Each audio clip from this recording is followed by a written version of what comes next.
আমরা অনেক সময় ড্রাইভার ভাইদের বলি, এই ভাই আস্তে চালান, জুড়ে চালান। শাহজালাল ভাইকে আমরা যেন না বলি, এই ভাই 50-60 গতিতে গাড়ি চালাবেন।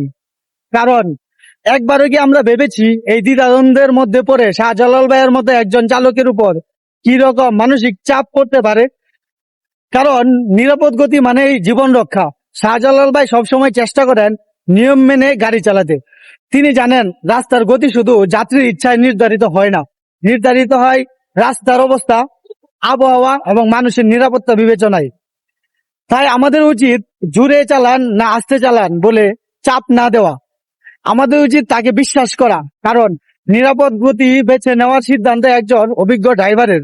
শাহজালাল ভাইয়ের মতো সচেতন চালকদের আমরা সেলুট জানাই। চলো সবাই মিলে সচেতন হই, নিরাপদ যাত্রা নিশ্চিত করি।